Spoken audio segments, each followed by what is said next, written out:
Hello student, आप सभी स्टूडेंटों का आवेग इंस्टीट्यूट के ऑनलाइन प्लेटफॉर्म में फिर से एक बार स्वागत है। और आज हम पढ़ने वाले हैं most important topic wheat stone bridge, या इसे हम कहते हैं व्हीट स्टोन सेतु। ठीक है, तो हम बढ़ते हैं अपने टॉपिक की ओर कि व्हीट स्टोन ब्रिज क्या होता है। तो व्हीट स्टोन ब्रिज सुनिएगा काफी ध्यान से। व्हीट स्टोन ब्रिज एक विशेष प्रकार का परिपथ है। पहला मैंने पॉइंट क्या बोला, ये विशेष क्या है भैया, परिपथ है। विशेष प्रकार का क्या है भैया, परिपथ है। बात समझ में आई। व्हीट स्टोन ब्रिज क्या है भैया, विशेष प्रकार का परिपथ है, एक विशेष परिपथ है। उसके बाद इस परिपथ में चार प्रतिरोधों की श्रेणी क्रम में व्यवस्था होती है। ठीक, तो इसमें चार प्रतिरोधों की व्यवस्था होती है। क्या होती है, व्यवस्था होती है। और ये जो चार प्रतिरोध होते हैं जो इसमें व्यवस्थित होते हैं, वो होते हैं श्रेणी क्रम में। किस क्रम में होते हैं मेरे भैया, श्रेणी क्रम में। पहला पॉइंट, ये एक विशेष परिपथ है। दूसरा पॉइंट मैंने आपसे क्या कहा कि इसमें चार प्रतिरोधों की व्यवस्था होती है, वो भी किसमें भैया, श्रेणी क्रम में। और चार प्रतिरोधों की व्यवस्था हम इस प्रकार करते हैं कि वह एक चतुर्भुज का निर्माण करें। क्या करें भैया, एक चतुर्भुज बनाएं। क्या बनाए भैया, चतुर्भुज। तो बात समझिएगा, वो क्या बनाते हैं भैया, चतुर्भुज। क्या, चतुर्भुज बनाते हैं। ठीक है, चतुर्भुज। चतुर्भुज की कितनी भुजाएं होती हैं, चार भुजाएं होती हैं।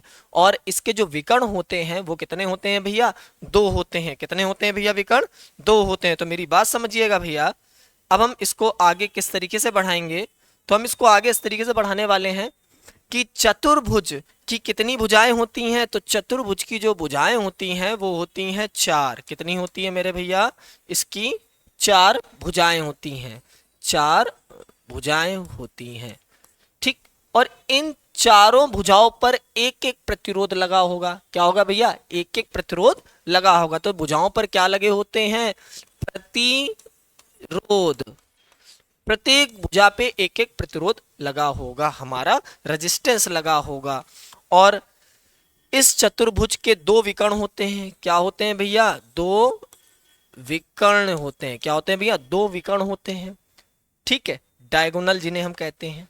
ठीक है भैया, अब ये इनके पास जो दो विकर्ण होते हैं, तो मेरी बात समझिएगा, एक विकर्ण में हम लगाते हैं गैल्वेनोमीटर। क्या लगाते हैं, गैल्वेनोमीटर।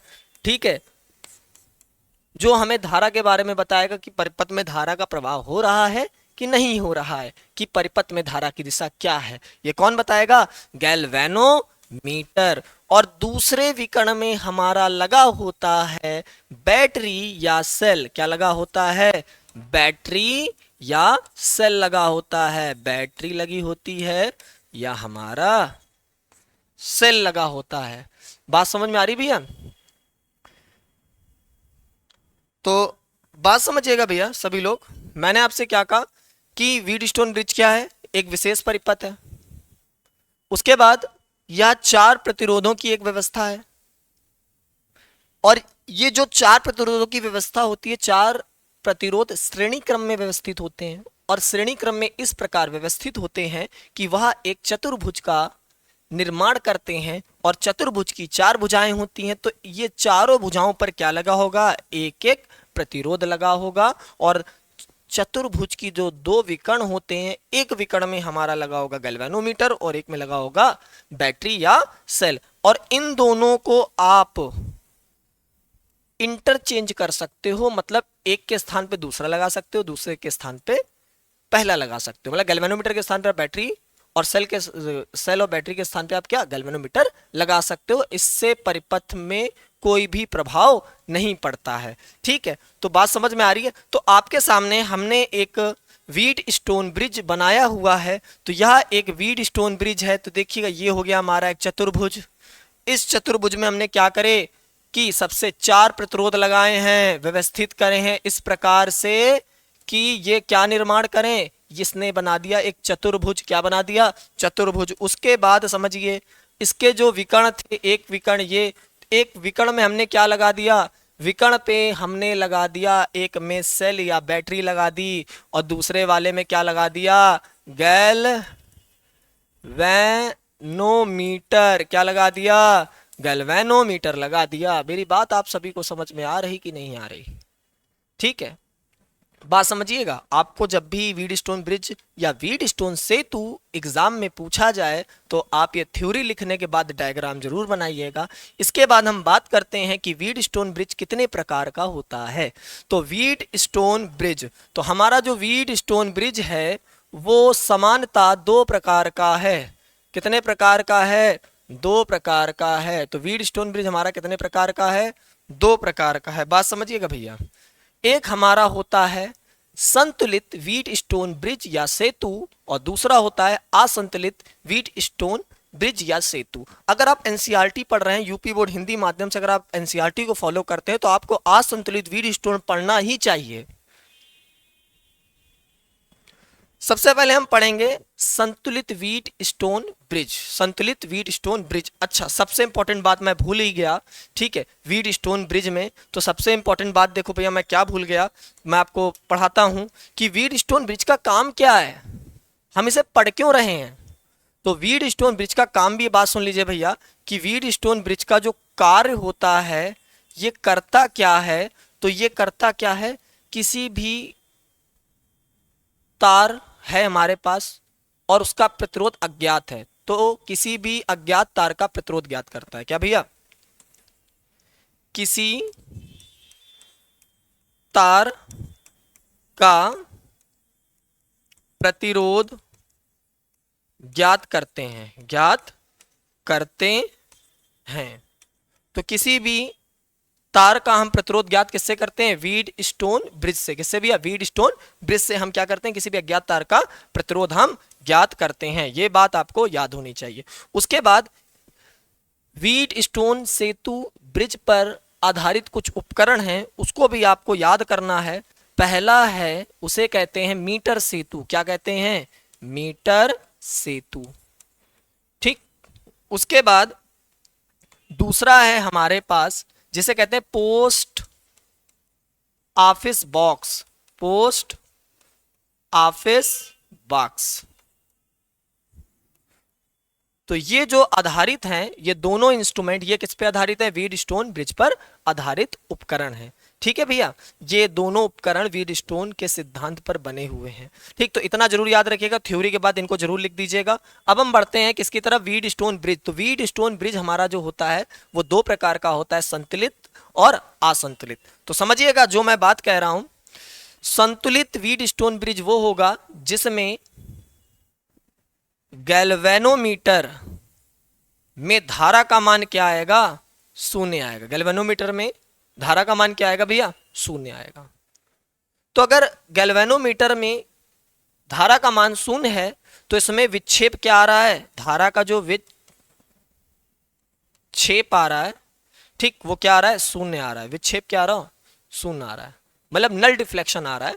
तो जब गैल्वेनोमीटर में प्रवाहित धारा का मान शून्य होता है, किसमें भैया, व्हीटस्टोन ब्रिज में। हमारे पास एक ऐसा व्हीटस्टोन ब्रिज है जिसमें हमने जब बैटरी लगाई, की ऑन करी, ठीक है, तो उसमें धारा का मान किसमें, गैल्वेनोमीटर में क्या दिखा रहा है, शून्य दिखा रहा है। तो इस दशा में कौन सा गैल्वेनोमीटर होगा, ये कौन सा व्हीटस्टोन सेतु होगा, तो ये होगा संतुलित। अब संतुलित है तो इसमें कंडीशन होती है, तो कंडीशन याद करिएगा, आप सामने सामने का मल्टीपल करा दीजिएगा, सामने सामने क्या करा दीजिएगा, मल्टीपल करा दीजिएगा। जैसे आप सामने सामने वाले प्रतिरोधों का गुणा कराते हैं तो आ जाएगा P गुणा S बराबर Q गुणा R।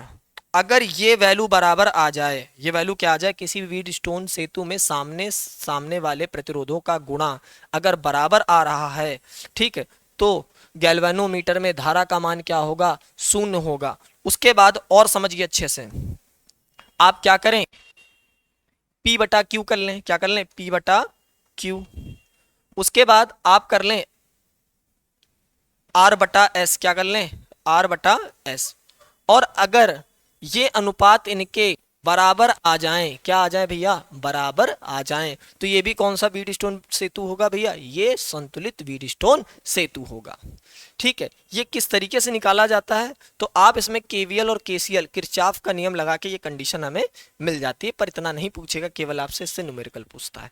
अच्छा, बात समझिएगा, थोड़ा सा पढ़ते हैं असंतुलित वीटस्टोन ब्रिज। कभी भी असंतुलित वीटस्टोन ब्रिज आ गया, इसका मतलब है इसमें जो गैल्वेनोमीटर लगा है उसमें धारा का मान शून्य नहीं आएगा। यहां पे गैल्वेनोमीटर में विक्षेप आता है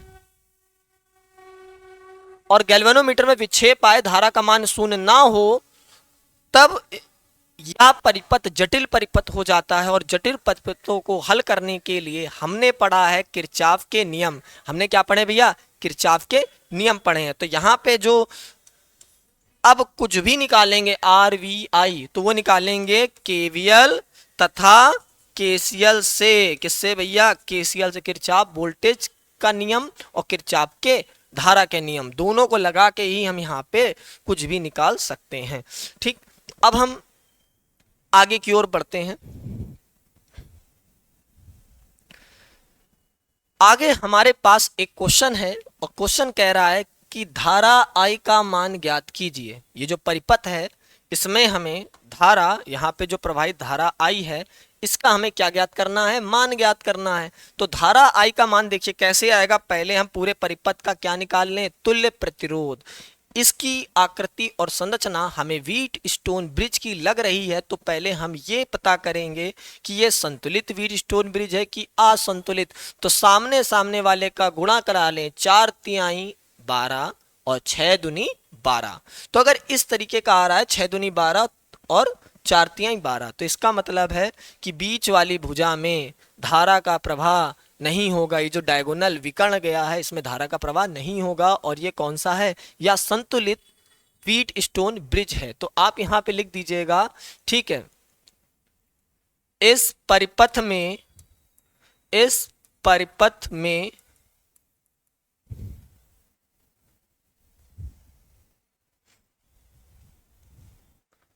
5 ओम के प्रतिरोध में धारा का प्रवाह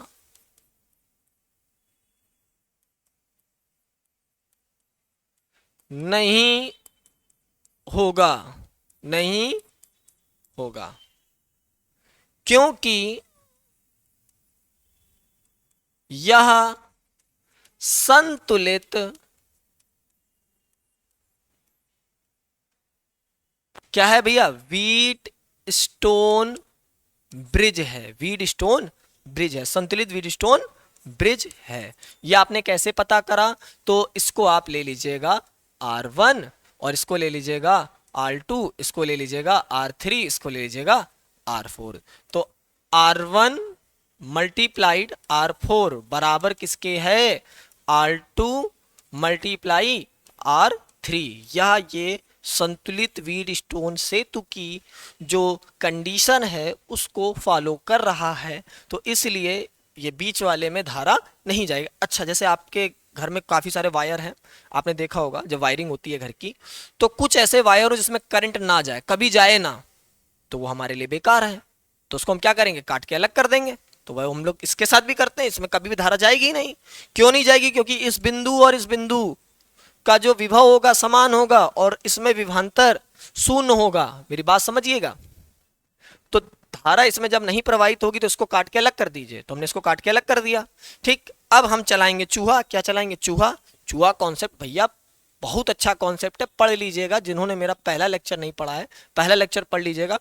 उसके बाद तुल्य प्रतिरोध निकालने के लिए भी हम चूहा कॉन्सेप्ट का यूज करते हैं। ठीक है, और पूरी विद्युत का यूज, अगर आप विद्युत अच्छे से पढ़ रहे हो तो पूरा आप इससे हीट ऊष्मा पढ़ सकते हो।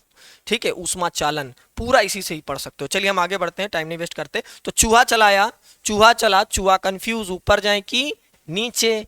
अब चूहा यहाँ आराम से घूमेगा, चूहा यहाँ से आराम से घूमेगा। तो 3 और 2 काहे में है? श्रेणी में। तो 3 2 5। अब 6 और 4 काहे में, श्रेणी में, क्योंकि देखिए चूहा यहाँ पे कंफ्यूज हुआ और चूहा यहाँ तो आराम से घूमेगा ना। जब चूहा कंफ्यूज नहीं होता है तो श्रेणी क्रम, और चूहा जब कंफ्यूज हो जाए तो समांतर क्रम। तो यहाँ 3 और 2 श्रेणी में है, तो 3 और 2 डायरेक्ट जोड़ दो 5 ओम, तो ऊपर आ गया हमारा कितना 5 ओम है, और नीचे कितना आ जाएगा हमारा 10 ओम, 6 4 कितना हो गया 10। तो ये कुछ इस प्रकार का परिपथ बन जाएगा। तो हमारा जो परिपथ बना है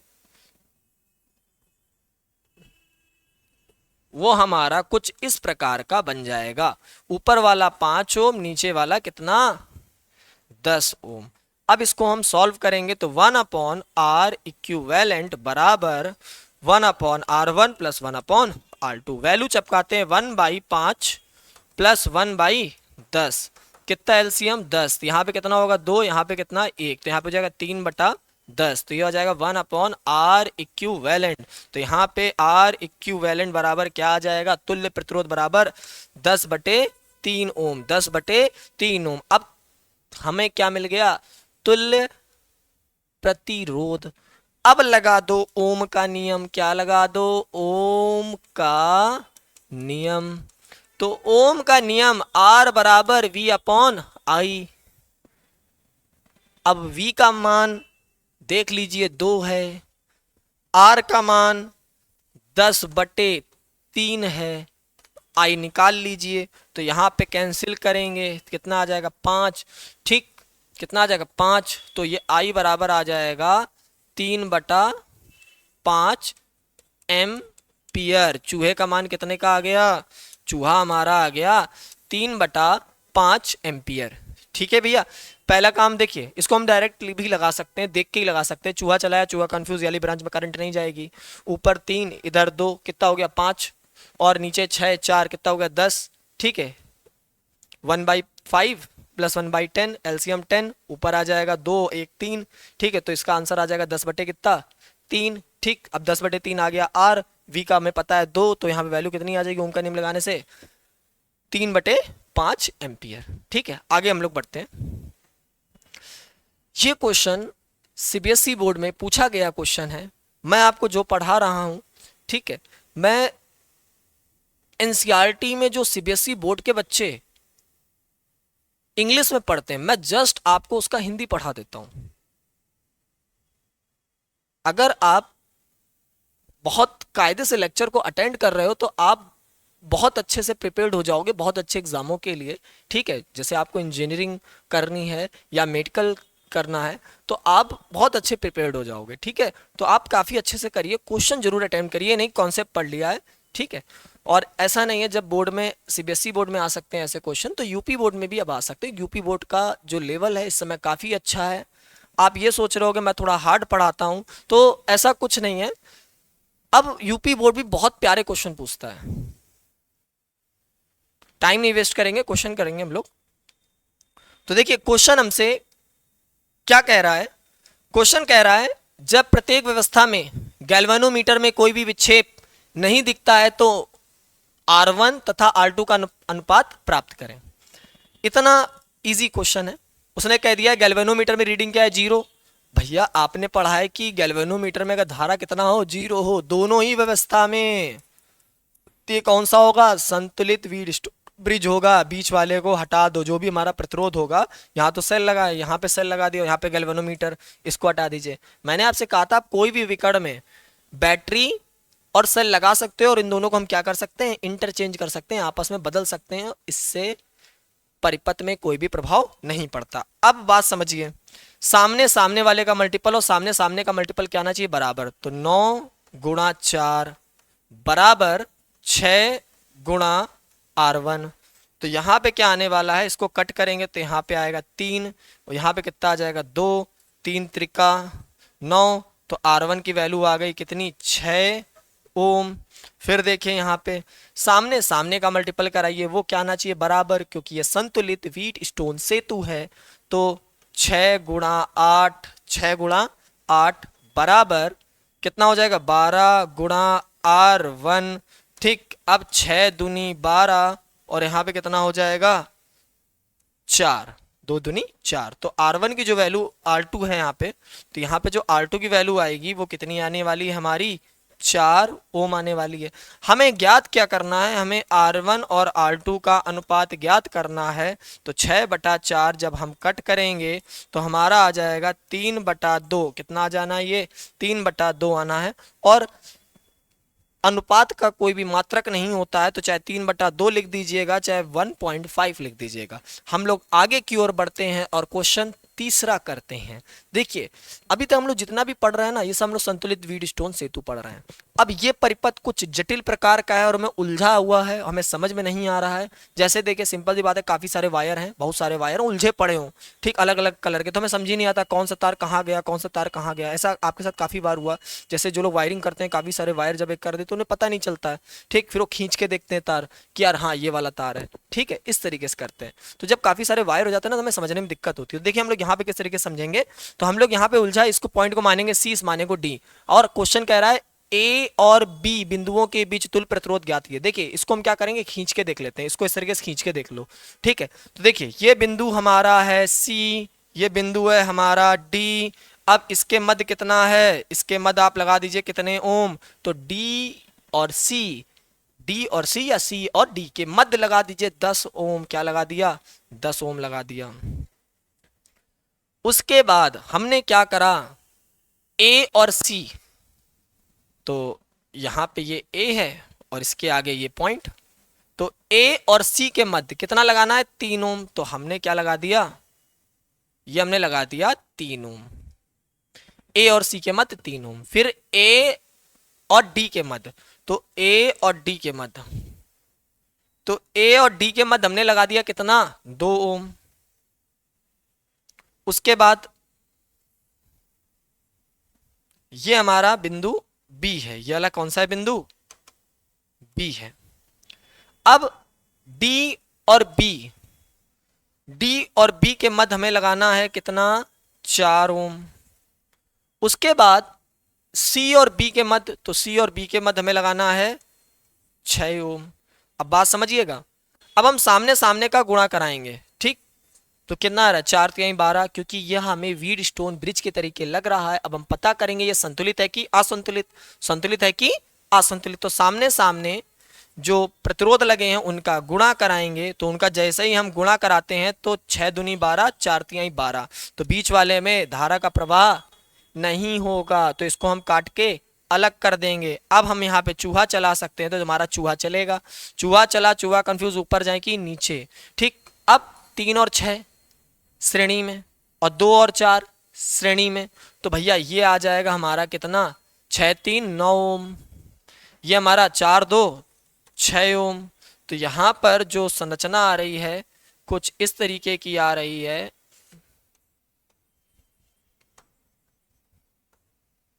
ये हमारा 9 ओम है, ये हमारा 6 ओम है, ठीक। अब हम यहाँ श्रेणी वाला तो गया, ये दोनों श्रेणी में, अब ये दोनों हो गए हैं समांतर क्रम में। किस क्रम में, समांतर में। तो समांतर में उल्टा करके जोड़ते हैं और उल्टा करके आंसर आता है। तो 1/r इक्विवेलेंट बराबर 1/r1 + 1/r2। तो यहाँ पे हम लोग लगाएंगे 1/, कितना, 9 + 1/6, एलसीएम ले लें, लासा कितना, ऐसा कोई संख्या लेंगे जिससे दोनों कट जाए, तो 6×3 = 18, 9×2 = 18, तो यहाँ पे 18 लेते हैं, 9×2 = 18, 6×3 = 18, तो 5/18, 5/18, तो यहाँ पे 1/r इक्विवेलेंट, तो r इक्विवेलेंट बराबर हमारा आ जाएगा 18/5 ओम, 18/5 ओम, ठीक। तो हमारा यहाँ तुल्य प्रतिरोध कितना आ गया, 18/5 ओम। अब आगे की तरफ स्क्रीनशॉट लेना हो तो आप ले लीजिएगा, ठीक है। अब हम नेक्स्ट क्वेश्चन की तरफ बढ़ते हैं। फिर से हमारे पास एक लाजवाब क्वेश्चन है और क्वेश्चन को आप लोग देख लीजिए। ये सब आपके सिलेबस के हैं, अगर आपने नहीं पढ़े तो आपको आउट ऑफ सिलेबस लगेंगे, पर ये सब आपके सिलेबस में है और जो आगे भी पढ़ाने वाले हैं वो बहुत लाजवाब कॉन्सेप्ट है, आने ही चाहिए। अगर कुछ करना है तो भैया ये सब सीखना ही पड़ेगा।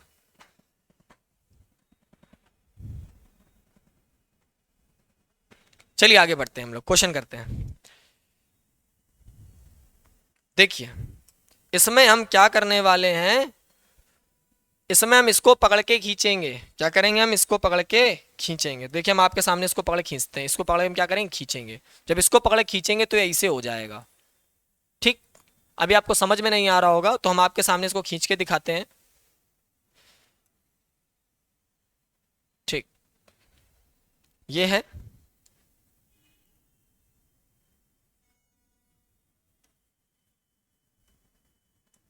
जैसे हमने इसको खींचा,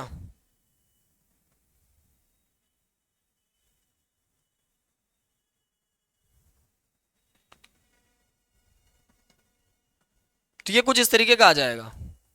ये पॉइंट आ जाएगा हमारा ए और ये हमारा पॉइंट आ जाएगा बी। अब ये कुछ इस तरीके का बन जाएगा। ये कितना है? 4 ओम। ये कितना है? 4 ओम। और ये कितना है भैया? 4 ओम। क्योंकि ये पूरा जो था ये और ये इधर आ गया। ये पॉइंट है ए और ये भी कितना है? 4। क्या सभी 4 ही ओम के हैं? तो कुछ नहीं, ये भी हमें व्हीटस्टोन ब्रिज जैसा लग रहा है। ठीक है, इस तरीके से देख लीजिएगा। अगर ना हो या तो कॉपी को रोटेट कर दीजिएगा। अब सामने सामने का गुणा कर देते हैं तो 4 चक्कू 16, 4 चक्कू 16, ये काय में आ गए। ठीक, तो बीच वाले को हम लोग क्या करेंगे? बराबर आ गए हैं तो इसको हम हटा देंगे। चूहा चलाते हैं, चूहा यहाँ से चला, चूहा कंफ्यूज, ऊपर जाए कि नीचे। 4 4 8, 4 4 8, क्योंकि दोनों श्रेणी में है। क्योंकि यहाँ चूहा आराम से घूमेगा, देखो, और यहाँ भी चूहा इस वाली ब्रांच में आराम से घूमेगा। चूहा यहाँ आगे कंफ्यूज होता है, ऊपर जाए कि नीचे, फिर यहाँ चूहा और यहाँ चूहा मिल जाता है, फिर से उतना ही का हो जाता है।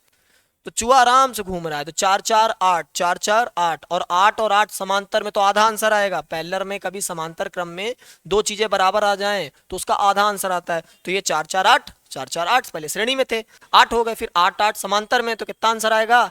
4। तो आंसर डायरेक्ट लिख दीजिए 4 ओम। क्या भैया? 4 ओम आंसर लिख दीजिएगा। और पेपर में अगर आए तो आपको लिखना पड़ेगा कि R1 R2। ठीक है, पहले R1 R2 श्रेणी में है। ठीक, 8 आया आंसर, फिर R2 R3 और R4 इसी प्रकार श्रेणी क्रम में है तो इनका भी आंसर आएगा। अब इसका जो निकलेगा उसे R डैश मान लीजिएगा, इसे R डबल डैश मान लीजिएगा। अब इन्हें समांतर क्रम में करके R इक्विवेलेंट निकाल के आंसर दे दीजिएगा। अब हम पढ़ने वाले हैं असंतुलित व्हीटस्टोन ब्रिज। असंतुलित व्हीटस्टोन ब्रिज के बारे में आपको पता है, यहाँ पे जो गैल्वेनोमीटर लगा है, क्या लगा है? गैल्वेनोमीटर। तो गैल्वेनोमीटर में जो धारा होगी उसका मान शून्य नहीं होगा। गैल्वेनोमीटर में जो धारा आएगी, यहाँ पे धारा शून्य नहीं होगी। ठीक है, तो अब हम पढ़ेंगे असंतुलित व्हीटस्टोन ब्रिज। असंतुलित व्हीटस्टोन ब्रिज, और यहाँ पे जो सामने का गुणा सामने करते हैं तो वो भी बराबर नहीं आएगा। जैसे हम यहाँ पे करेंगे P, यहाँ पे हम करते हैं P गुणा S, ये बराबर नहीं होगा R गुणा Q। P गुणा S और R गुणा Q, इनका जो मल्टीपल आएगा वो आपस में बराबर नहीं आएगा, क्योंकि ये क्या है भैया? असंतुलित व्हीटस्टोन ब्रिज है। तो समझते हैं। पहला काम, जब हम इसमें KVL KCL लगाते हैं तो पहला काम चूहा चलाएंगे। तो चूहा चलाया कहाँ से? बैटरी से। तो बैटरी को पहला काम होता है प्लस माइनस देना, दे दिया। फिर चूहा चला दिया, कितने का? I का चलाया। चूहा चलाया यहाँ से I का, यहाँ पे चला। अब चूहा कंफ्यूज, ऊपर जाए कि नीचे, ऊपर जाए कि नीचे। तो यहाँ चूहा कितने का था? I का था। अब ऊपर मान लीजिए चूहा चला गया I1 का, कितने का? I1 का। तो नीचे कितना बचेगा? नीचे बचेगा I minus I1। I minus I1 का चूहा कितने का बचेगा भैया? I माइनस I1 का चूहा। तो यहाँ पे चूहा कितना? I minus I1। यहाँ पे कितना है? I का। ठीक, उसके बाद फिर चूहा यहाँ पे आया, चूहा कंफ्यूज, इसमें जाए कि इसमें, यहाँ पे चूहा फिर कंफ्यूज। ठीक है, तो बात समझिएगा। हम यहाँ मान लेते हैं यहाँ धारा गई I2। क्या गई? I2। तो यहाँ कितनी बचेगी? तो यहाँ बचेगी, आ कितनी रही थी? I1, जा कितनी रही है? I2। तो I1 माइनस I2। अब ऊपर से आ रही I2, इधर से आ रही I1 minus I2, I minus I dash. अब ये दोनों मिल जाएंगी इस बिंदु पर। तो यहाँ पर जो धारा का मान आएगा ना, यहाँ पे जो धारा का मान आना है वो आना है I माइनस I1। और आके देखिए ये भी आ रहा है और ये भी आ रहा है, दोनों को जोड़ देंगे तो यहाँ पे कितना हो जाएगा? I2। अब यहाँ पे ये सब मिलने के बाद इस बिंदु पर जब मिल जाएंगे तो यहाँ पे कितना फिर से आई हो जाएगा, कितना हो जाएगा आई, क्योंकि जितने अमाउंट का चूहा मतलब धारा, विद्युत धारा बैटरी से निकलती है उतने अमाउंट का चूहा बैटरी के अंदर जाता है। ठीक, आई चलाया, चूहा कंफ्यूज, ऊपर जाए कि नीचे, ऊपर हमने क्या भेज दिया I1, तो यहाँ बचा कितना I माइनस I1। उसके बाद यहाँ पे चूहा कंफ्यूज, ऊपर जाए कि नीचे, हमने यहाँ I2 भेज दिया, तो यहाँ पे हो जाएगा I1 माइनस I2, क्योंकि आ रहा था I1 जा रहा है, I2 तो I1 माइनस I2। उसके बाद यहाँ पे I2 आ रहा है और यहाँ पे I माइनस I1, तो दोनों को यहाँ मिलाएंगे तो क्या हो जाएगा I minus I1 plus I2। ठीक है, फिर हम यहाँ जब इन दोनों को ऐड करेंगे तो हमारा क्या बचेगा, यहाँ पे हमारा I ही बचेगा। क्या बचेगा, जितने अमाउंट चूहा बैटरी से निकलेगा उतने अमाउंट चूहा बैटरी के अंदर जाएगा। अब हम इसके बाद क्या काम करते थे, तो मेरी बात समझिएगा, इसके बाद हम लोग काम करते थे, हम लोग यहाँ पर रेजिस्टेंस प्रतिरोध को प्लस माइनस देते थे। तो प्रतिरोध को प्लस माइनस, चूहे की दिशा में ये प्लस ये माइनस, यहाँ पे ये प्लस ये माइनस, यहाँ पे चूहा ऐसे आ रहा है तो ये प्लस ये माइनस, चूहा ऐसे आ रहा है तो ये प्लस ये माइनस, चूहा ऐसे आ रहा है ये प्लस ये माइनस। इसके बाद लूप लेना था, क्या करते थे हम लोग, लूप लेते थे। तो लूप लेंगे चूहे की दिशा में, तो एक लूप हमारा ये हो गया, दूसरा लूप हमारा ये हो गया, तो हमारे दो समीकरण आ जाएंगे, कितने, दो। लेकिन यहाँ पे आपने जो वेरिएबल लिए हैं वो लिए हैं तीन, I, I1 और I2। तो हमें यहाँ तीन समीकरणों की आवश्यकता पड़ेगी, I की वैल्यू या इसमें कुछ भी ज्ञात करना है, I, R और V। तो हमें क्या भैया, तीन इक्वेशन की जरूरत पड़ेगी, या तीन से ज्यादा पड़ सकती है, लेकिन तीन तो मिनिमम पड़ेंगी ही पड़ेंगी। ठीक, तो यहां पर एक लूप ये, एक लूप ये और एक लूप हम याला ले रहे हैं। ठीक, चूहा इस तरीके से देखिए यहां से जा रहा है इस तरीके से। ठीक, इसको हम बता दिए हैं पर इसको हम आपको बाद में लेंगे। अब हम लगाते हैं यहाँ पे KVL। तो देखिए KVL लूप फर्स्ट में, KVL लूप फर्स्ट में हमने लगाया ये वाले में। तो आपको पता है समेशन डेल्टा V बराबर होना चाहिए 0। किसी भी लूप में विभव परिवर्तन का बीजगणितीय योग 0 होना चाहिए। यहां पर कितनी डिवाइस हैं, तो 1 2 3।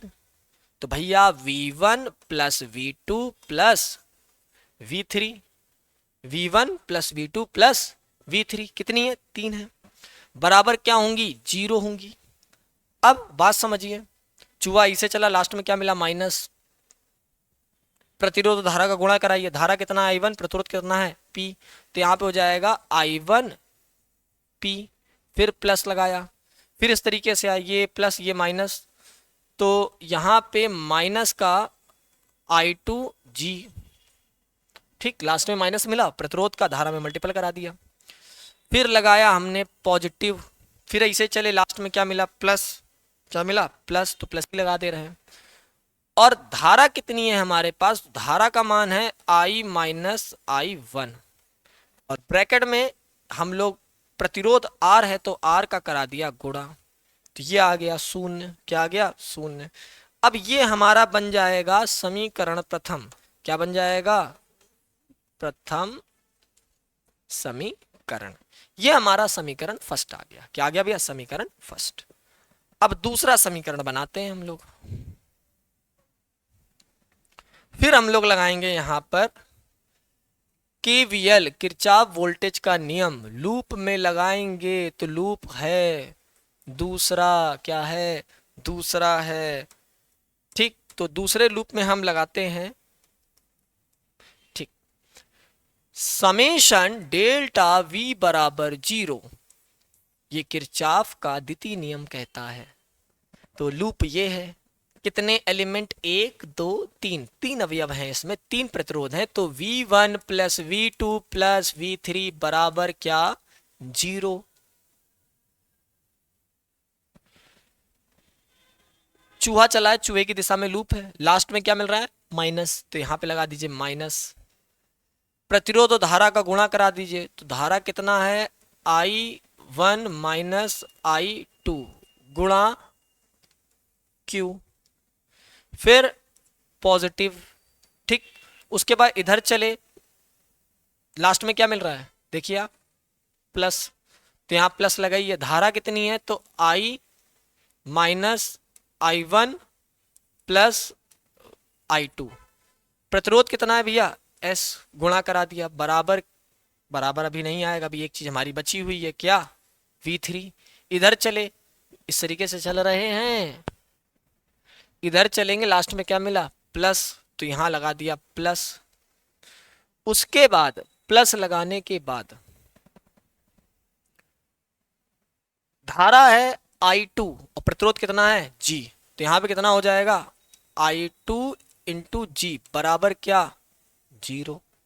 यह समीकरण हमारा बन जाएगा समीकरण द्वितीय, क्या बन जाएगा, समीकरण द्वितीय। फिर हम लगाएंगे केवीएल लूप थर्ड में।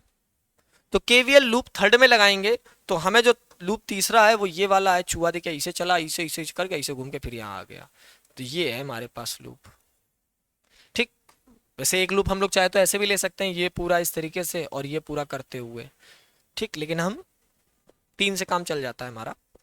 तो समेशन डेल्टा वी बराबर 0, कितनी एलिमेंट है, 1 2 3, तो भैया यहाँ लिखेंगे, क्या लिखेंगे देखिएगा, यहाँ लिखेंगे V1 plus V2 plus V3 बराबर 0।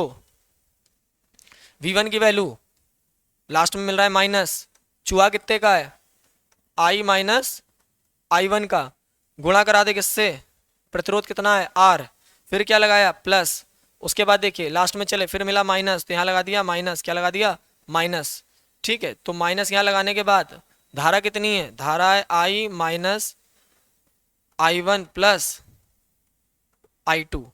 अब मल्टीपल किससे करा दिया, प्रतिरोध से, प्रतिरोध कितना है हमारा S, उसके बाद प्लस, उसके बाद इधर आए, ठीक, लास्ट में क्या मिला प्लस, ठीक, प्लस का कितना V बराबर 0।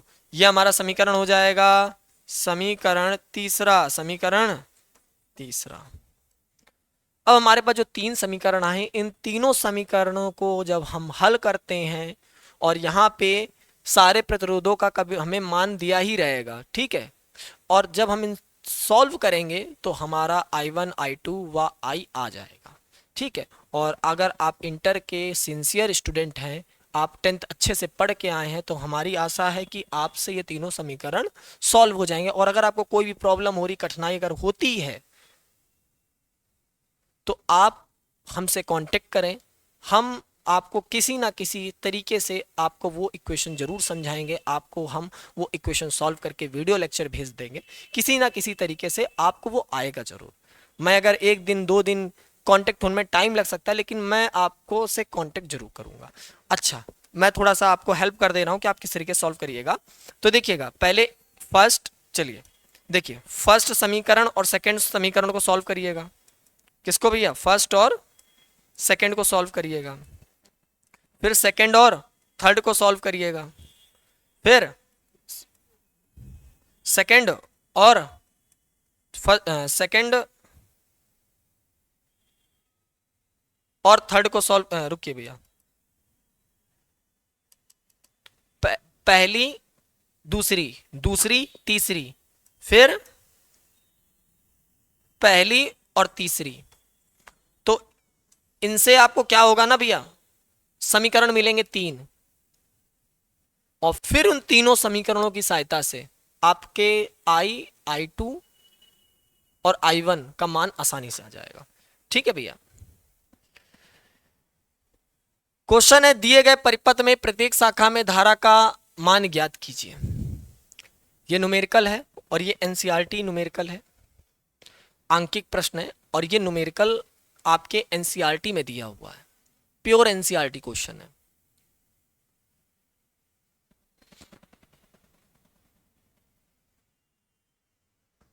सॉल्व करते हैं, केवीएल केसीएल लगेगा, ठीक है। बात समझिए सभी लोग, पहला काम, बैटरी को प्लस माइनस, बैटरी को प्लस माइनस, तो ये बैटरी है, ये प्लस और ये माइनस। हमने चलाया चूहा, क्या चलाया, चूहा, तो जैसे चूहा चलाया, चूहा चलाया यहाँ पे आई का, कितने का, आई का, चूहा चलाया यहाँ पे, चूहा यहाँ पे, कितने का चूहा है ये, तो ये हमारे पास आई का चूहा है।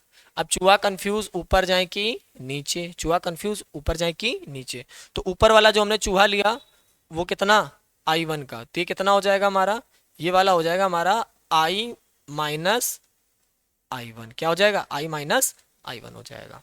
उसके बाद चूहा ये चलेगा यहाँ से, फिर चूहा कंफ्यूज हो जाएगा कि ऊपर जाए कि नीचे, ऊपर जाए कि नीचे, चूहा कंफ्यूज ऊपर जाए कि नीचे। तो बात समझिएगा, हमने यहाँ पर भेज दिया I2 का चूहा, कितने का, I2 का, इस वाली शाखा में, ब्रांच में I2 का चूहा भेज दिया। तो यहाँ पे जब I2 का चूहा भेजा तो यहाँ पे आया कितना था, यहाँ पे तो I का R I1 का आ रहा था, और गया कितना I2 का, तो बचा कितना I1 माइनस I2 का चूहा। ठीक, यहाँ वाली ब्रांच में कितना होगा, I1 माइनस I2 का चूहा। ठीक, यही चूहा आगे चलेगा। उसके बाद इसमें चूहा आ रहा था I1 minus I minus I1 का, इसमें आ रहा था I2 का।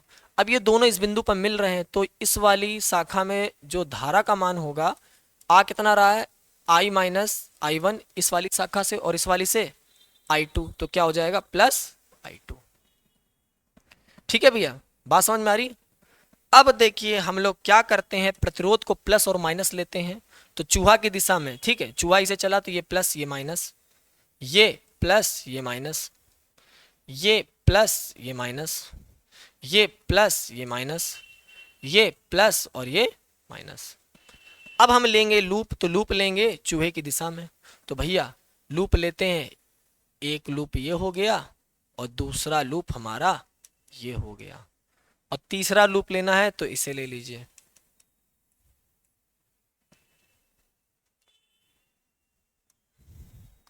अब लगाएंगे केवीएल, तो लगाएंगे यहाँ पे किरचॉफ के वोल्टेज का नियम, लूप फर्स्ट में। किरचॉफ के वोल्टेज का नियम किसमें लगा दिया, लूप फर्स्ट में लगा दिया। तो यहाँ पे समेशन डेल्टा वी बराबर 0, तो यहाँ पे हो जाएगा V1 plus V2 plus V3 बराबर क्या, 0।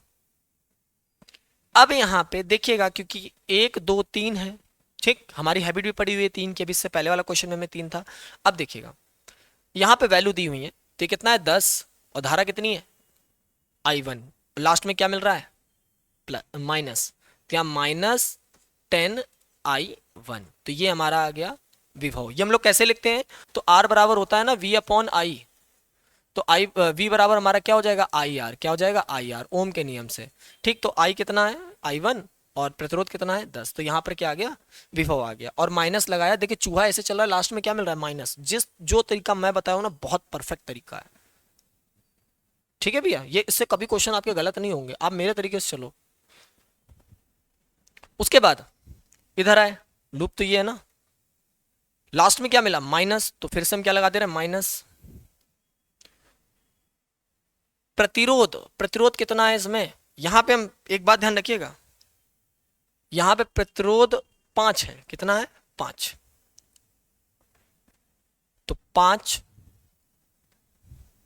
धारा कितनी है, धारा ऊपर से कितनी आ रही I2। उसके बाद फिर इस तरीके से आया, लास्ट में क्या मिला प्लस। प्रतिरोध कितने का है 5 का, धारा कितने की है I माइनस I1 बराबर क्या 0। अब बात समझिएगा, यहां माइनस का 10I1 और यहां पे मिलेगा आपको माइनस का 5I1, तो हमारा कितना आएगा यहाँ पे 15I1 माइनस का, और यहाँ पे कितना है हमारे पास माइनस का 5I2। उसके बाद हमारा क्या है प्लस का 5I बराबर 0, और यहाँ दोनों पक्षों में आप क्या करा लीजिएगा, दोनों पक्षों में जैसे ही हम 5 का क्या करा दें भाग, तो हमें यहाँ मिलने वाला है minus 3I1 minus I2 plus I बराबर 0। ये समीकरण हो जाएगा हमारा फर्स्ट, प्रथम समीकरण हमारा बन गया। बात करते हैं हम लोग द्वितीय समीकरण बनाते हैं अपना। तो द्वितीय समीकरण बनाते हैं, हम लोग यहां पे लगाएंगे KVL लूप सेकंड में। KVL लगाया, लूप हमने किसमें, सेकंड में लगाया। तो लगाते हैं, तो किरचॉफ वोल्टेज का नियम डेल्टा V बराबर 0। अब इसमें 1 2 3 चीजें हैं, तो यहाँ पे V1 plus V2 plus V3 बराबर क्या, 0। अब देखिए ये वाले लूप में इस तरीके से चूहा चला, लास्ट में माइनस मिला तो यहाँ माइनस लगा दीजिए। आई और आर का मल्टीपल, आई कितने का है, आई हमारा I1 माइनस I2, आर है 5 का, तो 5 गुणा I1 माइनस I2। उसके बाद इस तरीके से चले, लास्ट में मिला प्लस तो लगा दीजिए प्लस, कितना 10 गुणा धारा कितनी है हमारी, I minus I1 plus I2। फिर इस तरीके से लास्ट में क्या मिला, प्लस, तो लास्ट में क्या लगा दिया हमने, प्लस लगा दिया। उसके बाद ये प्रतिरोध कितने का है, 5, तो लगा दिया 5, और धारा कितने की है, I2 की है, बराबर क्या, 0। अब देखिए यहां पे क्या है, माइनस का 5 I1, ठीक, माइनस का 10 I1, तो ये कितना हमें मिलेगा, माइनस का 15 I1। उसके बाद देखिए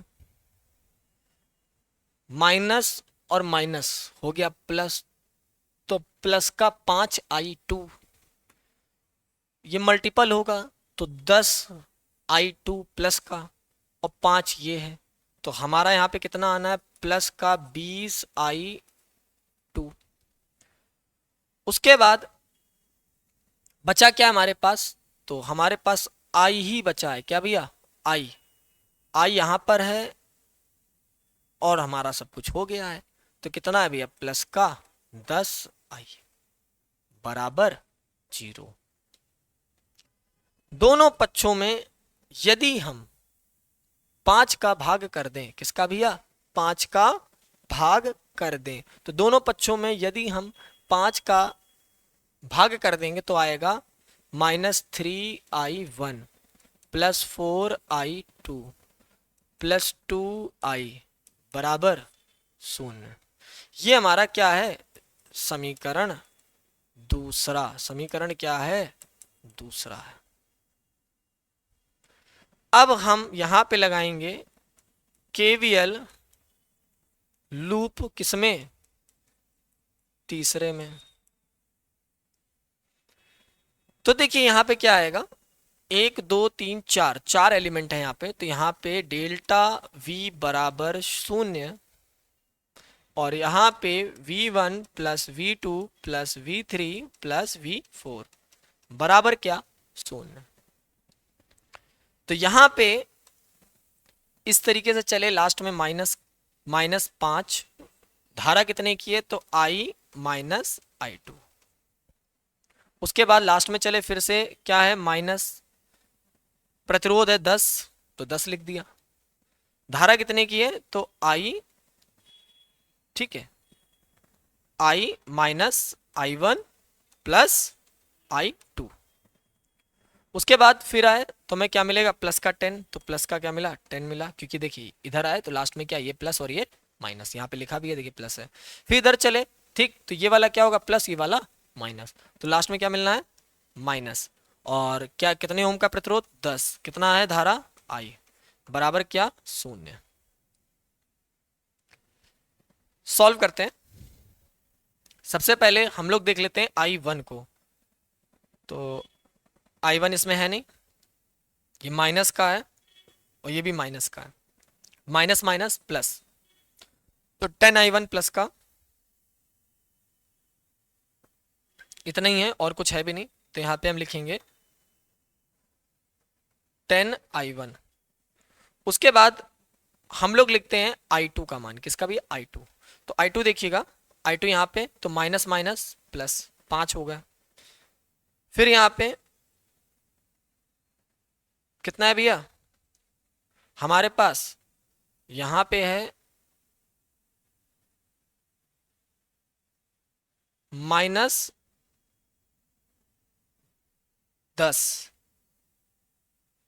तो बात समझिएगा भैया। ठीक है, मैं सारी क्वेश्चन देख रहा था, करेक्ट है हमारी, ठीक करेक्ट है। I1 लिख दिया, I2 माइनस का माइनस माइनस यहाँ प्लस होना है, ठीक, तो प्लस का 5I2 यहाँ पे और माइनस का 10I2 इधर, तो यहाँ बचेगा आपके पास माइनस का 5I। उसके बाद हम लिखेंगे I की वैल्यू, तो I देखिए यहाँ पे माइनस का है और यहाँ पे माइनस का है, तो यहाँ पे आ जाएगा प्लस का, एक सेकेंड, माइनस का यहाँ पे है 5, माइनस का यहाँ पे 10 और माइनस का यहाँ पे 10, तो यहाँ पे आ जाएगा 25I। और यहाँ पे क्या है, प्लस का 10 बराबर क्या, 0। अब पूरे में माइनस का मल्टीपल करा देंगे और ये जो, या फिर ऐसे करते हैं, जो प्लस का 10 इधर लाएंगे तो माइनस में, और फिर दोनों पक्षों में माइनस का गुणा करा देंगे, तो मैं यहाँ मिलने वाला है क्या है, +I2 + 25I -10I1 बराबर 10। ठीक, तो यह समीकरण मिल गया हमको तीसरा। यह समीकरण क्या मिल गया, तीसरा मिल गया। तो 3 समीकरण हमने यहां पे बनाए हैं। अब दो दो समीकरण को हल करेंगे और फिर वैल्यू निकालेंगे। तो देखिए,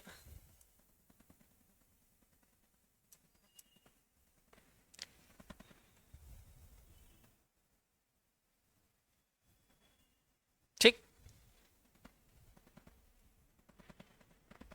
हम लोग क्या करें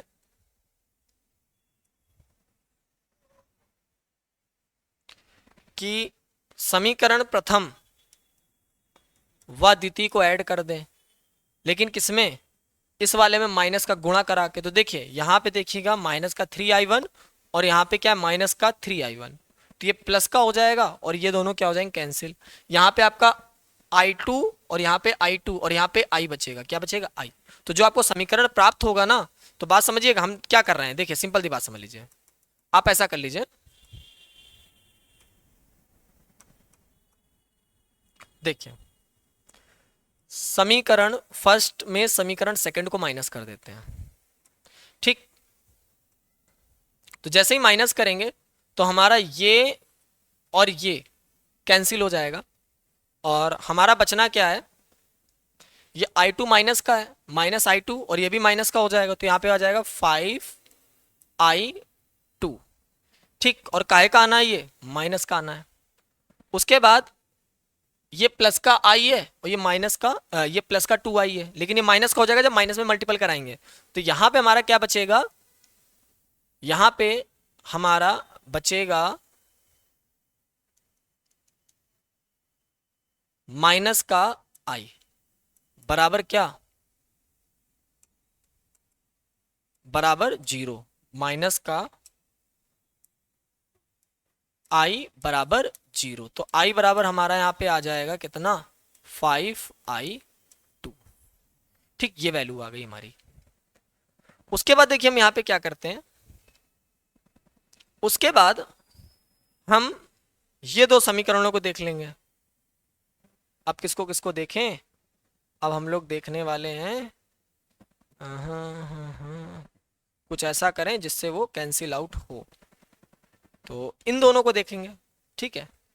तो ऐसा कर रहे हैं क्योंकि टाइम भी हम लोग का ज़्यादा हो रहा है लेक्चर का, आप इसको सॉल्व करिएगा और ना आए, ठीक है, या तो मैं ऐसा करूँगा डिस्क्रिप्शन में इसका सोल्यूशन डाल दूंगा, आपको किस तरीके से मैथमेटिक्स में अप्लाई करनी है, ठीक है भैया, ज़्यादा परेशान होने की जरूरत नहीं है, ठीक है, क्योंकि काफ़ी टाइम लगा दिया इस क्वेश्चन में, ठीक है, लेकिन क्वेश्चन बहुत अच्छा है। और हाँ एक बात समझिएगा, मैं आपको ऐसे क्वेश्चन आप 60 सेकेंड में भी कर सकते हो, 1 मिनट के अंदर मैं सिखाऊंगा, ठीक है। अब आगे की ओर बढ़ते हैं क्योंकि टाइम ओवर भी हो रहा है, मेरी और भी क्लासेस है। तो देखिएगा यहां तक जो लेक्चर था वो आपको बोर्ड पर्पस के लिए देखना है, लेकिन इससे आगे अगर आपका मन हो रहा है कि ये दिल मांगे मोर, अगर मतलब बहुत ज्यादा मोर हो रहा है पढ़ने का, कि आपको पढ़ना है, ठीक है, चीजें सीखनी है, बहुत अच्छा कॉम्पिटिटिव मतलब बहुत अच्छे एग्जाम देने हैं और लाइफ में कुछ अच्छा करना है, तो आप ये देखें, ठीक है। इसमें ज्यादा टाइम लगेगा, 5 मिनट लेक्चर खत्म कर दूंगा मैं। अब बात समझिएगा, तो ये कॉम्पिटिटिव एग्जाम जो होंगे उनके लिए है, और यहाँ पे जो भी क्वेश्चन है ना, आप ज्यादा टाइम नहीं लगाना, बस देख के सॉल्व कर देना है, ठीक है। तो हम बढ़ते हैं आगे की ओर। जैसे देखिए क्वेश्चन है, बिंदु ए और बी पर तुल्य प्रतिरोध का मान ज्ञात करिए। बिंदु ए और बी के मध्य जो हमें तुल्य प्रतिरोध का मान ज्ञात करना है। बात समझिए, क्वेश्चन देख के होगा, तो मेरी बात समझिएगा कैसे होगा। हम जो व्हीटस्टोन ब्रिज पढ़ रहे हैं, ठीक, तो उस समय मैंने आपको बताया था कि जब आप अनुपात लेते हैं, भुजाओं का क्या लेते हैं अनुपात, तो वो समान आएगा। तो देखिए इसका अनुपात ले लिया तो 2:4:6, तो ये आ जाएगा 1:2:3। 1:2 कितना आ जाएगा, 3 आ जाएगा। और इनका जब अनुपात लेंगे तो ये भी आएगा 1:2:3। जब ये अनुपात बराबर आता है तो व्हीटस्टोन ब्रिज होगा। कौन सा, संतुलित। तीन वालों को काट दो, बीच वालों को काट दो। अब चूहा चलाएंगे, क्या चलाएंगे, चूहा चला बैटरी से, चूहा कंफ्यूज। चूहा क्या कंफ्यूज, ऊपर जाए कि नीचे, ऊपर जाए कि नीचे। चूहा आराम से घूमेगा, चूहा आराम से घूमेगा। तो बात सुनिए, 2 4 6 और 6 6 12। तो ऊपर का जो हमारा जो प्रतिरोध आ गया है कुछ इस तरीके का, ठीक है, ऊपर वाला, ठीक है। तो ऊपर वाला आ जाएगा 12 ओम, और 1 2 6 6 3, हाँ 1 2 3 होता है, और 3 3 6, ठीक। अब इस ये दोनों काय में आ गए, समांतर में। अब समांतर में आगे जब आप सॉल्व करेंगे तो आंसर आएगा 12/3। कितना आर इक्विवेलेंट बराबर 12/3। कट करेंगे तो कितना, 4 ओम। कितना आंसर आ जाएगा, 4 ओम आंसर आ जाएगा, ठीक है। तो इसका कितना आंसर आ गया, 4 ओम। नेक्स्ट क्वेश्चन करते हैं, बहुत इजीली करेंगे, ठीक। ऐसे ही क्वेश्चन अभी आपने पहले करा था, बात समझिएगा। इसमें भुजाओं का अनुपात लेंगे तो 10:5, ठीक। तो कितना, और ये कितना है, 5:10 बराबर आएगा नहीं, सामने सामने का गुणा बराबर नहीं आएगा। इसका मतलब कैसा व्हीटस्टोन ब्रिज है, ये असंतुलित व्हीटस्टोन ब्रिज। और असंतुलित व्हीटस्टोन ब्रिज को हम जब भी सॉल्व करते हैं कितना टाइम लगता है। इस क्वेश्चन को हम बहुत कम टाइम में करेंगे, मुश्किल से 1 मिनट। देखिएगा, पहले मैं कॉन्सेप्ट सिखा दूं आपको। देखिए मैंने बीटेक में एक कॉन्सेप्ट पढ़ा था, मैं बीटेक फर्स्ट ईयर में था तब मैंने कॉन्सेप्ट पढ़ा था, डेल्टा। इसे कहते हैं डेल्टा, क्या कहते हैं, डेल्टा। और इसको कहते हैं स्टार, क्या कहते हैं, स्टार, ठीक। तो ये आपको डेल्टा जैसा दिख रहा है, और इसको किस में कन्वर्ट कर लेंगे, स्टार में। जब हम इसको स्टार में कन्वर्ट करेंगे ना, ये कुछ ऐसा लगेगा आपको, ठीक। और बात समझिएगा, यहां पर एक प्रतिरोध आ जाएगा, और यहां पे एक प्रतिरोध आ जाएगा, और यहां पे एक प्रतिरोध आ जाएगा। तो इसको हम इसी में कन्वर्ट कर लेते हैं, डेल्टा को किसमें, स्टार में। तो देखिएगा डेल्टा स्टार अगर आपको आता है तो डेल्टा स्टार कैसे करते हैं, तो देखिए इसमें हम करते हैं अगल बगल का, क्या करते हैं, अगल बगल का गुणा और टोटल रेजिस्टेंस का डिवाइड, ठीक है। तो बात समझिए कैसे लिखेंगे, ध्यान दीजिएगा सभी लोग। तो सभी लोगों को किस तरीके ध्यान देना है, बात समझिए किस तरीके से। इस वाले का हम प्रतिरोध लिख रहे हैं, तो अगल बगल का गुणा तो होगा कितना, 50। कितना, 50। अगल बगल का गुणा कितना, 50। कलर ये दिख नहीं रहा है ज्यादा, मैं अच्छा कलर लगाता हूं, ये वाला लगाता हूं। अगल बगल का गुणा कितना होगा, 10 गुणा 5, 50। और टोटल 10 + 10 और +5 तो हो जाएगा 25। तो कितना आना है भैया, ये आना है 2 ओम। तो ये आ गया 2 ओम। उसके बाद इसके अगल बगल वाले का, तो 10 × 10 और टोटल जोड़ रहे हैं तो 25, तो ये आ गया 4 ओम। कितना आ गया, 4 ओम। उसके बाद अगल बगल का गुणा तो 50 और टोटल का डिवाइड तो वो है 25, तो कितना आ जाएगा, 2 ओम। तो ये संरचना आपको कुछ इस तरीके से मिल रही है। तो बात समझिएगा, कुछ इस तरीके से संरचना अब हो गई हमारी। अरे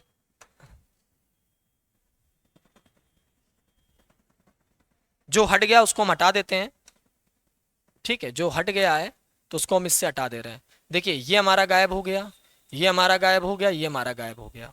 अब संरचना हमारी देखिए कुछ इस तरीके की आ रही है। तो ये हमारा हो गया 10 ओम, ये हमारा हो गया, हाँ ये वाला कितने का हो गया, 4 ओम, ठीक। ये वाला कितने का हो गया, 2 ओम। ये कितने का हो गया हमारा, ये हमारा हो गया 2 ओम, ठीक है। उसके बाद ये हमारा कितने का है, ये हमारा हो गया 10 ओम, ठीक है। उसके बाद ये कितना है, 5 ओम। ये कितना है, 10 ओम, ठीक है। उसके बाद ये बिंदु क्या है, ए, और ये क्या है, बी।